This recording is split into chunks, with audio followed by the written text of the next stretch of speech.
Well, hello there. Hi. How is it going? How's the pup? So good. She's very wet. Um, I didn't realize there was even sprinklers out there and I let her out and she's a year old. I feel like she was probably just like, hell yeah. And because I looked out and I was like, oh my gosh. And she was just running all through it. Oh, that's hilarious. I love Yeah. that. My dogs are terrified of water. Oh my I bathe gosh. them outside with the hose at this house. I used to just bring them in the shower with me whenever I wanted to bathe them. It was just so much easier, but my shower is not big enough for that anymore. Mhm. And Like a every baby. Yeah, right. But now that we bathe them outside, as soon as they see the hose, they just like literally run away. It's so cute. I've always wanted them to like get into water sports and want to just take in the water, but no. Actually, Rocky did just start swimming. I do want to put on his life vest so that he can feel a little bit more safe. Really quick story. Carlos and I went to what's it called? Sandbridge, Virginia. It's like near Virginia Beach. And we were on this boat, his boat, and we brought Rocky and Bane. And Rocky loves to swim now or just be in the water, and so does Bane. But we were kind of like in some deeper waters. I want to say it was probably like 6 feet. And we were like, Rocky, get in, get in. And we did not think he was going to get in. And he got in. And he like thought it would be shallow. And for at least 5 seconds, we did not see Rocky. Like he just plunged deep Oh, into the water. And it was the funniest thing. But like my heart stopped. I was like, am I gonna have to like go in and get him? But he came yeah. up and he was like freaking out and we pulled him out, thankfully. But yeah, he needs his life Oh, here vest. she Oh is. my God. Hi. For everyone who's watching, what's her name? Her name's Stevie. Phoebe? Stevie. Like Stevie Phoebe. Nicks. Oh, Stevie. I thought you said Yeah. Phoebe. I was like, that is the cutest name. And both are so cute. Steve. Aw, It's so love funny. her. He's Oh, such a seriously. cuddler. But oh my gosh, so you were afraid that he like almost was drowning. Yeah, I was like, Yeah. Carlos, like freaking out for a second because first of all, he's my baby and I did give Hmm. birth to him. But yeah, because again, Rocky just started to like get into the water. And I was, Right. I don't know if he knows how to swim. Like Carlos was like, all dogs know how to swim. But I was like, I don't know if that's exactly true. Yeah, especially because he's older. It's not like he has like those instincts as much anymore. I don't know. Maybe he does. Yeah, I mean, Maybe obviously I, he's still here, but yeah. scary moment. Anyways, I'm on my period, and so for everyone who's watching, I'm wearing my boyfriend's shirt, and feels so good and comfy. And I'm drinking my ginger tea, and I wanted to share actually the traditional medicinals. If you guys buy the tea packets, I love this so much, Gabby. I don't know if you've seen this one. It says talking to plants is one way of talking directly to spirit. Oh, I love that. I love that so And it's much. so true. I've been trying to talk to my plants because I just don't have the best green thumb. And I actually have learned that really comes back down to the state of your nervous system. So that's really interesting. Hmm. But yeah, so I have heard like one of our friends actually says that her mother says like just talk to the plants, just speak to them and they'll be fine. They'll be fine. That's all they need. Oh my gosh. I heard like what another reason why it works too. Because of your breath, I think. Like that's Mm. part of it. Like when your CO2 is getting on the plants. So I don't know how true that is, but you might have to get close. What if your breath is like stank-a? I know. Then they're like, dude, come on. Yeah, no stinky breath. We should do a whole episode on our oral health. I mean, I feel like I kind of like share in tidbits on social media, but I think just relating it to the gut microbiome would be really cool. Yeah, that was a big focus when I started years Yeah. ago. I just felt like my mouth was, and then when I learned that it's the beginning, I was like, Yeah. so much sense. And now obsessive about it. Not in a bad way, but I just love a clean mouth. Love a clean mouth. Yeah, Yeah, we it's do. honestly one of my favorite acts of self-care. Like it can be as simple as that. Mhm. Anyways, yeah, today's episode is going to be a good one. I feel like this is something that we've been wanting to talk about for a while, and I just think it's perfect timing. Um, yeah, so today we're going to talk about relationships. And I actually did receive a couple questions from my audience and just on surrounding this topic. So we Okay. will bring those into the equation first. Actually, not first. We'll save that for like the middle or closer to the end. But I guess why Gabby and I wanted to talk about relationships is because we know how significant of a role they play in our physical health. And personally, that was just my story. I mean, what do they say? Like your romantic relationships are like your biggest mirror. And when I was in an almost 10-year relationship, that's really when I was the sickest. And then as soon as I left that relationship, I kid you not, and this is not everyone's story, but this is my case. Once I left that environment, once I left that home, and I returned to safety where there was connection and fun and laughter and love, my system, something happened. It was like night and day, not just like my mental health, but like my physical health. I felt like I had lost weight. My digestion was working all of a sudden. I was like, what in the world? And it took years for me to finally listen to my intuition. And I know we have a lot to say about intuition too. So that's something we'll definitely talk about. But I think this is just such an important piece of the puzzle. And we wanted to put this episode out there as a resource for anyone who may be going through something similarly. Yeah, relationships are so important. And just for this episode, we'll be mainly discussing romantic relationships. So I guess I first wanted to start off with like, I kind of just touched on it. My 10-year relationship that I was in. And this person, you guys may have seen me talk about him in emails or previous podcast episodes or just on stories. Like I'm pretty somewhat open. Obviously, there's not everything that can be shared for the respect of him and the relationship that we had and everything that happened. Obviously, those intimate details will never be shared, except with those who I trust very dearly. But the relationship as a whole, I'm not necessarily sure if I would call it a trauma bond. I'm not 100% sure, and I may never know, right? But what I did know for sure is that both of us had our own wounds and they were playing out in our romantic relationship. And mind you, I had no idea what trauma was before I entered this relationship. And it was, I don't know, it was just once you move in with someone, it's just like an entirely different story. I thought I had spent a lot of time with this person before. And then when you move in with someone, all of your wounds are exposed. And it's like trigger after trigger after trigger.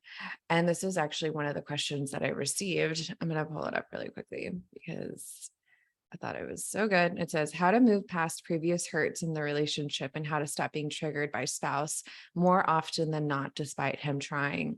This is so good. Because that's exactly what was happening. We would get triggered, both of us, even though it was over stuff that was really, really old. And mind you, we did not have the resources that I have today. So I am handling it because I'm still getting triggered in my current relationship. And so I'm handling it. I'm moving about it very, very differently. But I'm curious, Gabby, before I share, what are your thoughts on triggers inside of relationships and what would be your insight there? Yeah, I think that's a really great question that this person asked, because I do think that there is often a difference with the feminine and masculine, and I don't know what type of relationship. Did she say husband? Is this? She said spouse, but Okay. she's actually Yeah. a client of mine, so she has a husband. Okay, good to know. I think that in the masculine and feminine way, that often the feminine remembers and the masculine is like, okay, like wipe my hands, we're moving on type of situation. But for them, it's more subconscious. Like they might look at a new trigger and their subconscious might think of the old thing that happened. But for the feminine, I feel that it's very conscious. Like they're like, this reminds me of when you did this on this day at this time. And at least like that's how I am. Like I can like keep a receipt of like that happened. Like, and there's no way you're gonna be able to tell me that it didn't. And I think there are memes about that. Like, do you remember what you did on February the 3rd at 12? Yeah. There's literally no right answer to that question because so I think part of working through that, well, one, just gonna come out and say it, that I believe that couples therapy is beneficial for everyone, regardless of if you have gone through a really rough period or not. I think that it's a beautiful way to prepare for those situations. But if that's not accessible for you, that's not, maybe someone in the relationship isn't open to it right now, that's okay. I think that it's a time to check in with yourself. Like immediately you're triggered, the last thing you want to do is check in with yourself, but check in and ask yourself, is this an old story or is this a new story? And if it's an old story, I don't think it's wrong to say, hey, like this made me think of this situation that happened and I'm feeling a little bit heightened because of that. And so I just want to take some time to come back to myself and figure out if I really want this to affect the current moment or not. And for people that have an anxious attachment, that is incredibly difficult. For people that have an avoidant attachment, that's great. They want all the space they can get. And so someone with an anxious attachment, which if you're not familiar, is like, you may have a fear of abandonment. You might fear that if someone, like your partner, goes and takes a walk, they're leaving you, or if they need to go on a drive, they're leaving you. If you're afraid that if you say one bad thing, then it's over, the relationship's over. And it's the anxious attachment of like, you can't leave me no matter what. Avoidant is more like, they obviously love you, but they could take, like, they would love to take the night and think about something. For an anxious attachment, that's the end of the world. It feels like it until you start to heal. And so no matter your attachment style, and we don't need to get into like attachment styles heavily. I think that could be a whole other podcast, but just taking just a second, 5 seconds to ask yourself if this is an old story or if it's a new story, and if you want it to carry into the new story or not. And if it constantly is coming up, perhaps that's something to look deeper into and see if you really resolved things or not. Yeah, I love that. I think it's also like making sure that you're not holding back. Like if something is really bothering you and you don't feel like it was resolved, or it's just a trigger that comes up constantly, you should not have to hide that and pretend like it's not on your mind. Oh yeah. Communication. Yeah. And it's hard sometimes to even know how to communicate, which I will say probably has something, at least in part, to do with your vagal tone, your vagus nerve, your throat chakra. I mean, you can go so many different directions with that, the health of your thyroid. Was it safe to speak as a child? Were you denied, those needs? Underneath everything, every complaint is an unmet need. So creating a safe space between you and your partner. Actually, we kind of did this at the retreat together. Well, not you and I, but our guests, they held space for one another, and they were like, I want to do this with my partner at home. And I'm like, yes, exactly. Like, imagine if we actually created the space, the safe space for one another to be able to speak our truth and to just allow them to be seen without interrupting, without intervening. Like how, like, I feel like just even talking about it, my system melts. And it feels good to be seen and to be heard and not interrupted, and just holding the space for them. So that is a practice. It is a skill to be learned and acquired. And it's not something that we're necessarily taught to do, or at least practicing throughout our life on a daily basis, but it could benefit so many different types of relationships.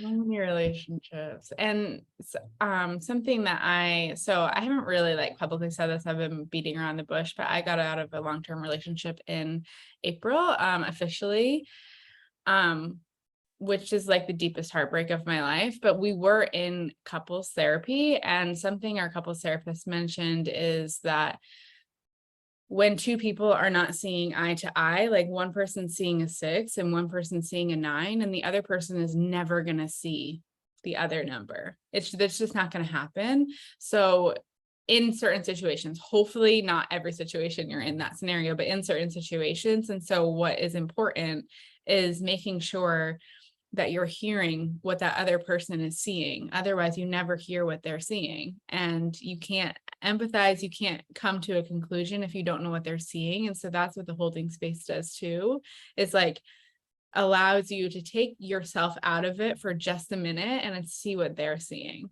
Mm-hmm. or at least try. Mm-hmm. And if it's challenging, getting curious about that. Yeah. Why can't I see? Why do I not want to see? Why? And not beating yourself up about it, just getting curious about it. And this is actually something that Carlos and I do now. We're doing this for the past like year, I want to say, our monthly check-ins with our relationship, and just seeing how we're feeling about the trajectory of the relationship. If there's anything that we're not liking, what we are loving. And yesterday we came away with an action that we'd like to move forward with, and that's embodying curiosity and compassion. And that's just something that I do with my work, and I don't do it in my relationship. Mm-hmm. And that is huge. And so for both of us to be able to say that is just, I mean, if obviously it's a practice and again, a skill. But I was explaining to him that, when we are in a heated discussion, an argument, and my protector's out or his protector's out, it's going to make it really challenging to embody curiosity and compassion. And each of us has those qualities. It's related to the self with a capital S. We each have the self within us, but there are layers and layers. And the protectors actually kind of inhibit you from reaching the self. And so first, I mean, this is like, as you know, because you work with internal family systems too, within your own therapy. Yeah. It is a very, I don't want to say a very long process, but it does take time and the right practices in place to be able to have those protectors start to trust you, so that you can then embody the self without any effort.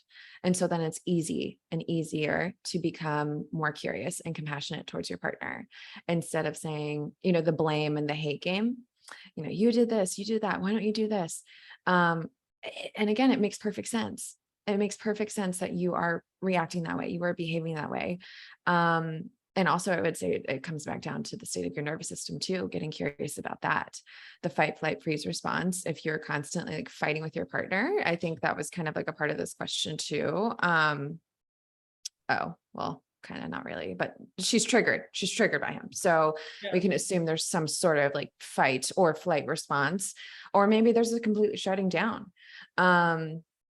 And getting curious about like what state of your nervous system that you're in, because once you are kind of like bringing back to what you said earlier, Gabby, about being conscious, when you are aware of the state of your nervous system that you're in, that just brings so much hope to the picture.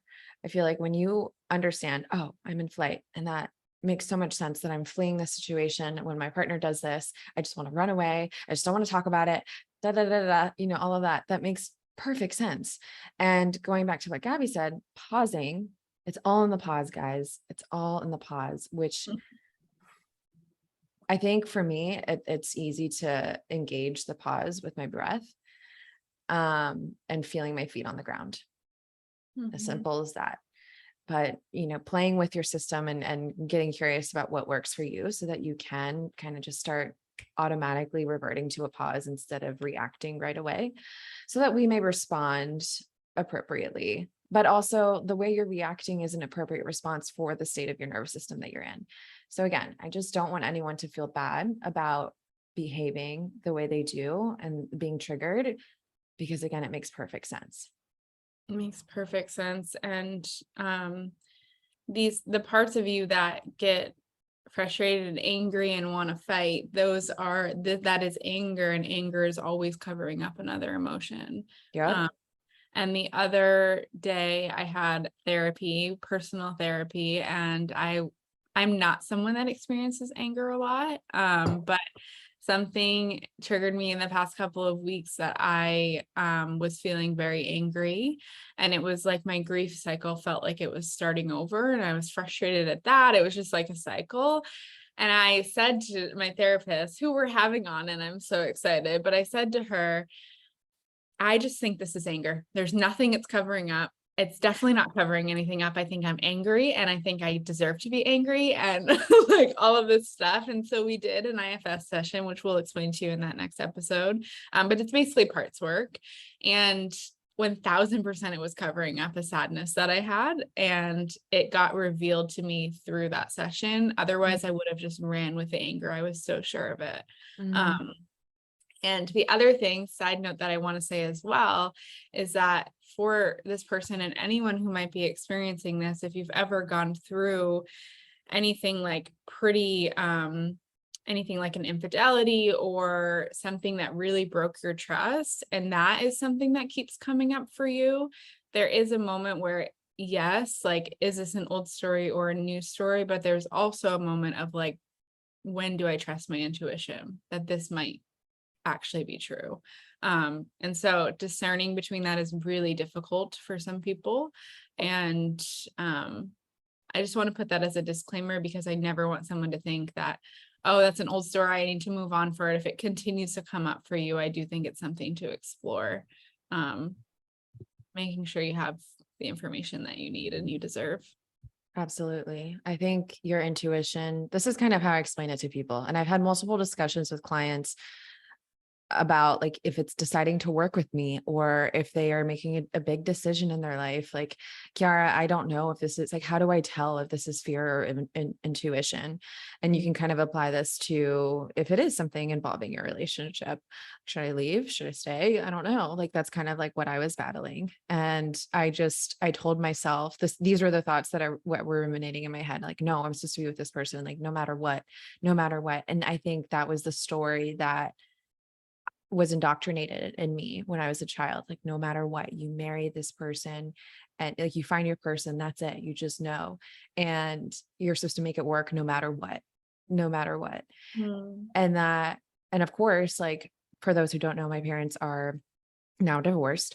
And that just came as one of the biggest shocks to my nervous system, because my parents were the only one in, at least on my mom's side, to survive, because they were not like stay alive, but survive the relationship, because every single one of my other aunts and uncles had been separated or divorced.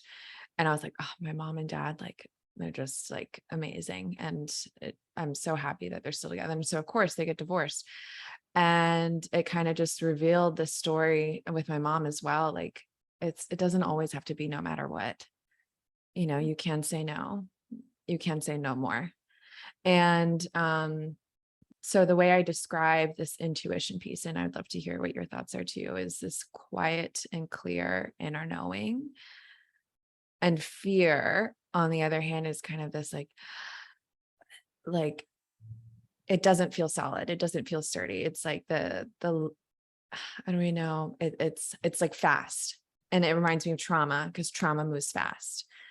But underneath all of your layers lies the self. And so when you think of self, like she's so embodied and she just knows, and she is calm and she's connected. And so for me, it's this clear, quiet inner knowing that is just solid and sturdy. So that's how I would describe it. Yeah, I love that for like especially in nervous system work, when you like toggle between what is uncomfortable, what's comfortable, what's uncomfortable, what's comfortable, and you're able to kind of like heal in those moments.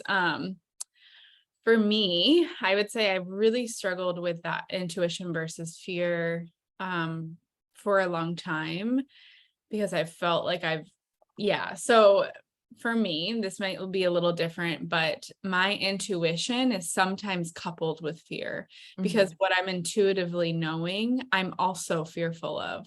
So for me, it felt really hard to be able to understand the difference, because I'm like, well, I am fearful. I'm really scared that this is true, but also I feel and I know it, like there's a deep knowing that it's true.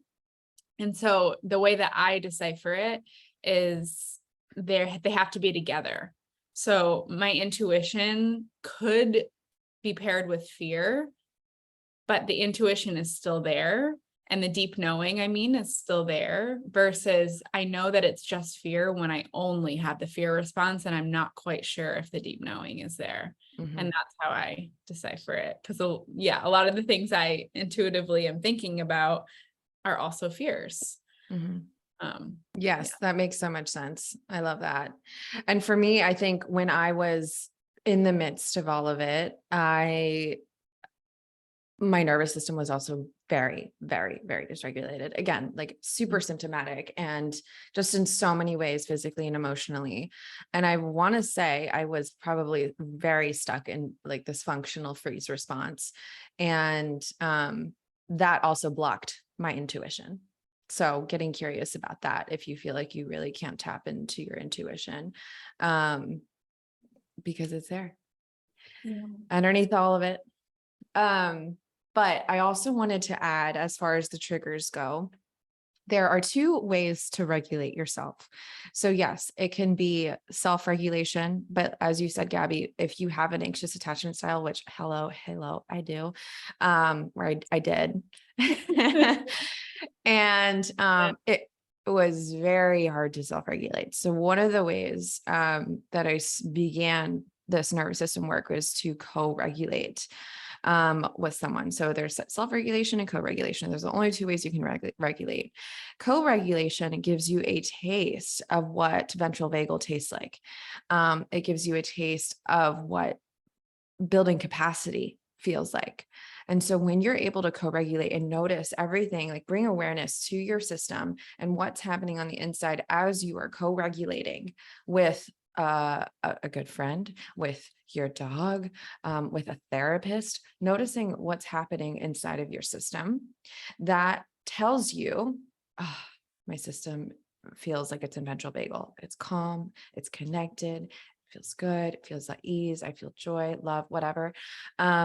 Then bringing that to your practice of self-regulation, because sometimes people will say, oh, I need to go meditate. And sometimes, this is not always the case, but what I've learned through this nervous system work is that sometimes this can be bypassing what's really there. And so the last thing we want to do is bypass. Or sometimes meditation can bring up so much anxiety and it's not self-regulating at all. And I think when you have more capacity on board through co-regulation, then you may go self-regulate through a walk, reading a book, journaling, or just sitting down with nothing in stillness, which is challenging, if I'm correct, for a lot of people to just sit there and be and do nothing, not like just hopping on your phone. When you go on your phone, obviously, I think we know this by now, it's a form of numbing, but you are also still activated. The whole point of nervous system work, the whole point of regulation is to discharge the activation. So when you're triggered and you just automatically go like, and you're feeling angry, which is totally okay. But when you go and just go fold the laundry or turn on a podcast, or I don't know what else people go do when they're activated and like don't want to confront or face what's really there, the further you're perpetuating this dysregulation cycle, which is not something I'm trying to make you feel bad about. I'm just bringing awareness to the situation so that you may stretch your nervous system and kind of bring yourself to the edges of your comfort zone, right? Because we don't want to jump off of the cliff. We don't want to completely exit our comfort zone. Growth happens right on the edges and just taking one step and one step and one step out. But also growth does not happen always in your comfort zone. I do want to say like, that's completely different than safety. Because what is your comfort zone is not entirely safety. It feels like it, but it's just familiar. So yeah, I just wanted to add that tidbit in there about self-regulation and co-regulation. Because if you keep getting triggered, and that's kind of like more so like if there's just the one-off instance, you're getting triggered by something and then you're able to move past it through self-regulation or co-regulation. But if this is something that you are constantly getting triggered by again and again and again, no matter how much you cognitively process the trigger, this is body-based work. Your nervous system remembers. So this is why I'm such a big fan of somatic healing. It's big. And then also integrating parts work too, because that's how you can kind of begin the unblending process. Guaranteed, there are probably parts of you that are getting triggered. And there's also the self that can get triggered too. I don't want to dismiss that there are just true like activations that are very real and valid and they get to be here. Not that the ones that your parts are experiencing don't get to be here, but it's hard to explain. And I hope that kind of like just touched on it, but yeah. Yeah, for sure. And maybe that looks like just starting like when you feel the longer you're with a partner, the more you can kind of sense that it's coming. Mhm. And so maybe when you're feeling that you're both starting to get a little elevated, you just start taking belly breaths and the person doesn't even know you have to do that. You're doing this, or maybe it's helpful. They know you're doing this and maybe they'll join in, but just taking belly breaths and just really in the conversation, starting to regulate. And then if it's starting to get to a point, total dysregulation, then removing both of you. So Yeah. Hey, I think we need to pause right now and I'm just going to go process this on my own or call a friend. Or I do feel like there's when you do go to call a friend, there's a difference between actually co-regulating versus like just dumping.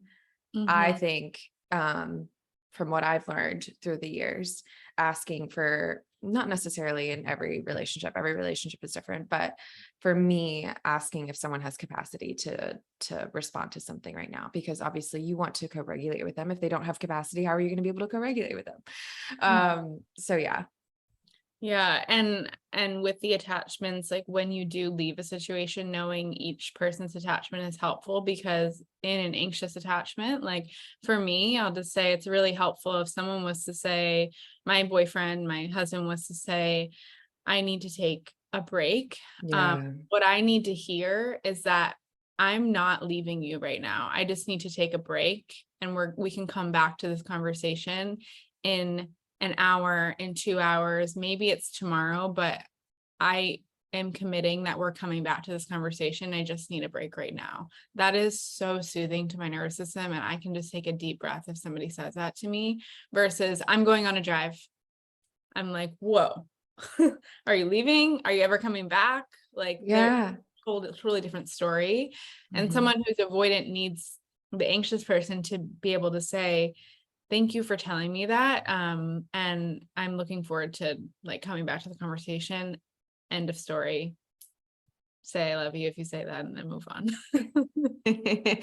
I love that so much. Just saying like, hey, I'm not leaving you. Oh my God. I love those words so much. I'm not leaving you. And this, I mean, obviously we're not getting into attachment styles today, but I will say that I did a podcast episode with Kiara Gaby wasn't on with us, but we do talk about attachment styles, a tidbit on there, but it really does come back to, yeah, like the regulation that you received as a baby. Um, and also the vagal tone of your mother, I think your vagal tone as a baby is received from mother's nervous system, I think in the third trimester. So this is way deeper than just you. And so that's why we keep saying it makes perfect sense. This is not your fault. And it's also not your mom's fault. We can do the healing together. Yeah, so it comes back to the regulation you received as a baby as well. And I think it was explained to me this way. You have an anxious attachment style if you immediately cry or like have a hard time when mother leaves the room when you were a baby. And that was me 100%. But also I don't want to dismiss it and say like, I mean, that's a baby, right? Like babies need mother's comfort and soothing, but there's just a difference with anxious attachment style. And then avoidant is like, they're completely unaware that mom has left the room and it's fine, no big deal. But then secure attachment, which I think we're all trying to achieve and get to, is when you see mom leave the room and return to your normal activity and maybe even smile as mom leaves the room and knowing that she's going to come back. Knowing she's going to come back. That's the key. There was a study that gave babies that showed babies that ended up, I think, being secure. And it was because their mom always did come back. She always gave her word. The parent always gave their word they would come back. And that's what makes you secure. And so avoidant, you might have learned that even if I cry, I'm not going to get anything. So why would I spend my energy? It's like digestion. If you don't eat meat, your body's not going to spend energy for the enzymes. So why would your body as a baby spend energy crying if it never gets you what you need? And then you might grow up and think that crying is useless. So it's deep, but it also like ties into your nervous system, and that's how your nervous system was regulated and how it gets dysregulated. And so and I think just knowing it, being with a partner, it's getting to know all of their parts, and that's a journey. But I think just knowing it brings so much, I don't want to say hope, but it helps you understand each other a little bit better. For me, my partner at the time was super avoidant. And so it made so much sense that I was, anxious. He was avoidant, and just made for this perfect, like, merry-go-round or hamster wheel, and just like the nonstop. And it was not good for either of our nervous systems. Yeah. So. And when you're in a relationship with someone like that, once they do, like if you get to a point where they do start to open up and it changes, like that, me personally, I remember in a session, it was like we were towards the end of our relationship, and I'm not going to share deep things as well, just for the respect, but, there was something shared, and it wasn't something I necessarily wanted to hear, but there was something shared that I was just able to take a deep breath, because I felt so thankful that it was being shared finally. So when you can just be honest and transparent from the start, if you can, that gives the other person so much ease in knowing that, oh, thank you for sharing that. Even though I don't want to hear that, thank you for sharing that, because that's what's going to help us move through. Honesty is the best policy, baby. Which brings me to my next question that I received on social media, just kind of like starting from the get. How and what questions to ask if new to dating someone in regard to how they deal with past trauma? This is something I've never had the opportunity to ask someone.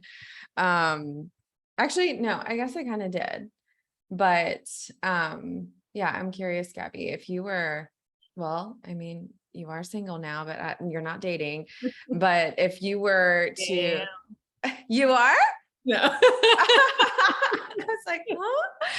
Like, like now that you are, embodied, and you have, this is your work, this is your life, this means a lot to you. If you were to meet someone, how would you kind of go about addressing this topic? That is obviously not important for just your relationship, but your children and so on and so forth. Like, it means so much. Yeah, I would first, of course, like feel it out, and maybe not do this on the first time that I'm meeting someone, or maybe I do, depending on how quickly we connect. But I would really start to observe, and I don't want it to seem like I'm detective, but really what I learned is observe how they respond to questions like this in the first place. Like, for example, if you ask someone something like, hey, how was your upbringing? Like, what was your relationship with your parents or your caregivers? Like, what was that like? And going further, when you were upset, like, how did they comfort you? And if that is something that the person is like, absolutely not, I'm not talking about that. Why would you ask me that? And they get super defensive, and you can tell that it's not like, some people that's just not comfortable, of course, and they'll work through it to try to get you an answer that like is good for the how appropriate it is in your relationship status. But I think that that is a key to figuring out, oh, like this person might not be interested in going deep, or they might not be available for that right now. And then you have to ask yourself, am I available to be with somebody that is not wanting to learn about each other in this way? Mm-hmm.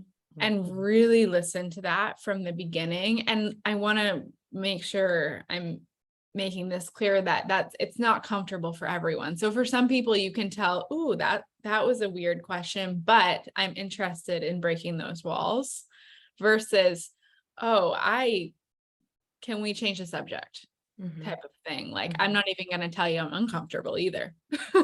So like, how well can that person articulate even like receiving a hard question? I would say is number one. Body language. Picking Yes. up on that. But also, like, what if it is through the phone? Well, you can still tell. You can tell, still, yeah. you get the senses. Yeah. And I feel like if it's through the phone, I don't know, often like FaceTime, and you can totally tell. Yeah. I was in a long distance relationship, and I often, before, like, we were living together at the end, but we were in a long distance for the first couple of years. And whenever I wanted to ask a hard question, I refused to do it over the phone. I would always wait till FaceTime, because I wanted to see the body language. And again, I'm not investigating. That's normal human interaction, is to be able to see body language. So. Oh yeah. No, yeah. I would do the same. I love that so much. And I also love, one of the things that I did before I met my now, beau, my lover, my boyfriend. I wrote down a list of things that I needed to have in a partner. And that just kind of like imprints in your body and your system. And when you start to meet this person, you kind of, not like it's checking off items off a list, but you just start to kind of bring that to your awareness and say, oh, okay. Like, I'm noticing that they have this, and that's awesome. Like, ooh. And will that person have every single checklist item? I don't know. Like, I can't say yes or no. Maybe Will there you are forget people to write something down that you wish you wrote down? there was. Yeah, same. And I think that maybe there are some people out in our audience that are like, oh my God, that my husband, like, I think I was talking to someone once. I was like, of course there's no like perfect man. And she was like, oh no, my husband is. And I was like, that's amazing. And then there are people on the other end of the spectrum. They're like, oh no, like, he really didn't check off much off my list, but God, I love him. Like, it's going to vary for each person, but there are obviously non-negotiables that you're allowed to have. And this kind of comes along with boundaries. So diffuse boundaries are really loose boundaries, and you're kind of getting your needs unmet, or there are rigid boundaries and like, nope, completely closed. This person has to have this, and that. But And also, it's like how you feel too, not just like, does this person have this, and this, and like, right. how do I feel? Exactly.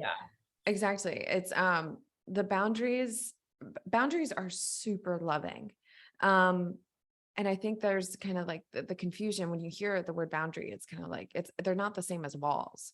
And so boundaries can be flexible. And so when you are feeling something and you notice your system feeling something that feels like love or whatever it is when you're with this person, noticing that and seeing how, if there are other areas that they feel really good in, and maybe this one is not so much met, but obviously just weighing them out for you, because I think it's going to, which one weighs more? does this mean a lot more to you? Or does this mean a lot more to you? And they don't have this. But for me, the feeling is so much more important than the logical mind.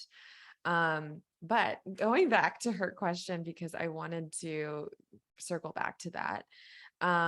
I think once you have a really good idea of what you're looking for, like really getting crystal clear about that, then when you're starting to quote unquote vet people, say this is online or a friend sets you up with someone in person, blind dating, I kind of would do similar as to what Gabby said, like not kind of feeling out the conversation. Maybe it is something that you guys just hit it off and you're like just sharing all about your life and this is what you're into and da da da da, and maybe they connect with that too.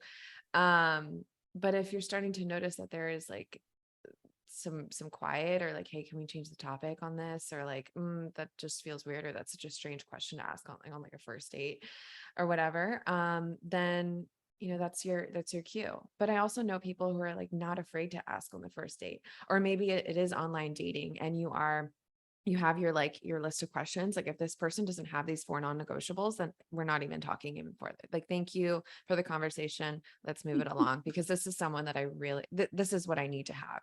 Yeah. Because in the past you have not had that and it has not worked out. So based off previous evidence, you need to have this. And that makes sense too. And you're allowed to have that. So it really just all depends. But I love the language that you used in your questioning, Gabby. I would probably do the same.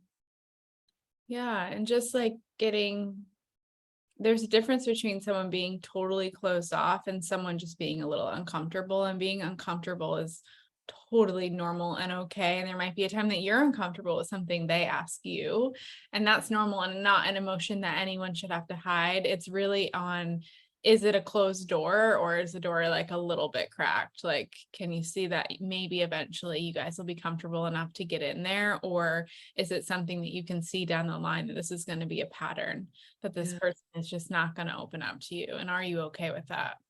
And this goes back to the intuition piece too. Yes. Yeah. So I really think, and one of the things I wish I had done, not that I regret it, but let's say if I were single, I would take some time, a lot of time, to myself, to surround myself with sisters, to learn co-regulation, to learn self-regulation, so that I am as much as I can be.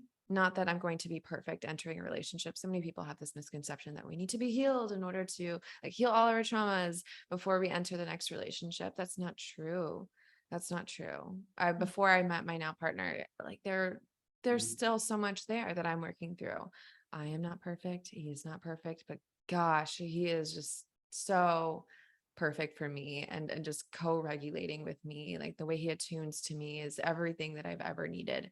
And that means so much to me. So you don't have to be this perfectly healed version of yourself. But I think having a foundation, just like you're doing right now, Gabby, like traveling the world and getting to know yourself and getting to know different people, having those experiences, and then walking into whatever path you're walking into next, I think allows for so much more capacity and this inner knowing to be there. Yeah. And I think sometimes it takes time to even feel like that could be possible. And Mm-hmm. at this point, I'm kind of like going back and forth where I'm starting to see that it could be possible to be with somebody else. But then there's moments where I'm like, ooh, that is something that I want to work through before I am in a relationship. And you are the only one that will know when you feel ready. Yeah. And you're not going to enter the next relationship healed, because are we ever healed? Yeah. So there's always things that we're going to be working on. And I don't think that's unfortunate. I think it's beautiful that we're like unpeeling the layers, and it doesn't have to be so painful all of the time. It just is layers that we're unrolling. And yeah, I love that. And there's no, like, there are people that I know that do get into relationships pretty quickly after a relationship ends, but maybe they left that past relationship a long time ago. And so we can't judge when somebody does that, because maybe they've been out of that relationship for a year. They just were like technically in it. versus like someone like me, like I was very much in my relationship until the end. And so for me to jump into another relationship, like wouldn't make sense for my body. But, another thing I wanted to mention on when you're starting to date somebody is being curious. This is like, I'm side noting or backtracking really quick and then we can move on, but is notice if the person is agreeable to everything you say too. I think there's a balance, because if they're agreeable to every single thing that you say, is that really their truth, or are they people pleasing you? And are they trying to say, oh yeah, I totally understand. Like, are you leading all of these conversations to the point that they're just like, oh yeah, that makes sense. That makes sense. Or are they able to say, interesting that you had that experience. I had this experience. Are they sharing from their own experience as well? Yeah. That's a Yeah. big one that I'll be looking for in my future husband. I love that so much. Someone who can just speak their truth no matter what, and feeling safe to do so. Secure attachment. Yeah. Um, what was I gonna say? Actually, going back to what we were just talking about entering a new relationship completely healed. One of the last questions I received was, is it wise to enter a relationship when still healing sexual trauma? So kind of expanding on this too, because yeah, I mean, yeah, let's talk about it, because it's not just sexual trauma. I feel like is this whole other category within the trauma sphere, because trauma can mean so many things, but it's really not in the event, but it's how your system was left after the event occurred. And so I think sexual healing, it depends on like how activated your system gets, like how your system feels. Is it completely shut off to touch? And is there like zero window of tolerance? Is there zero capacity there? Or is there some capacity here? And like, do you have capacity for yourself? Do you have capacity for the world around you and some people around you? Like, but I know sometimes with sexual trauma, it's just completely shut down and closed off. I think that's a really, really great point that you mentioned on yourself as well. Like, after sexual trauma, it can feel uncomfortable to even touch your own body. And I don't mean like self-pleasure. I mean, that is part of it too, but just touching your body can feel activating. And so, yeah, is there activation when you're touching your own body? And maybe that means that your partner wouldn't be able to hug you, or like even before sex, like, are they able to hug you? Are they able to hold your hand? Are they able to kind of like come up behind you and put their hand on your back? Like, and that doesn't mean you're not ready for a relationship. It just means, are you ready to have that conversation with the person that you're going to be dating, and how receptive are they to where you're at right now, and how comfortable are they entering a relationship Yeah. where they might need to tread pretty lightly depending on how much trauma is still being activated in your system. And just being so open with that, and really like in putting yourself into a perfect scenario of, if I am with someone that is okay with going slow, am I still okay with that? Like, is that something that I want? And maybe it's a trial and error thing. Maybe you do start to date and you're really open with how you're feeling. They're okay with it, but you're like, wow, I'm really not ready to do this. And that's okay. And so I think without more information, it's a little hard to know like how to guide you, but I would love to do a part two. Maybe this person can write a little more information. Yeah. Oh my God. I mean, we could probably go on and on about relationships. Like, Yeah. I Wow. love I love talking about this. We didn't even go into like the feminine and masculine, but we are having a special guest on to kind of go deeper into that realm as well. Yeah. But I did want to add really quickly, going to what you said about the partner. Do they have capacity for it? Are they supportive to your healing? Are they going to, help you co-regulate your nervous system? And therefore it is a beautiful relationship. Do they have capacity to go slow? So I really think it's something that you have to, again, kind of just know. And I think maybe those are some of the things you put on your list, and just feeling it out when you're there.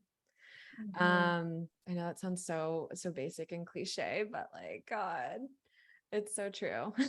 No, it's so true. And it's so true on if they're like withholding that boundary for you, or if they say things and do things that you're like, dude, did you think that would make me feel good right now? Like if they're just totally unaware, then you know. Yeah. Yeah. Well, that was a beautiful episode, guys. We appreciate all the questions that you sent in, and we really hope you enjoyed this episode. Be sure to check the show notes for any freebies that we may have for you. We are working on getting the website published. I think we have just like one more thing to do. So stay tuned and we'll be able to just link that, and you'll be able to grab all the resources and free resources on the website. So stay tuned for that, and we will see you guys next week. Until next time. Thank you all. Thanks for your questions. Bye.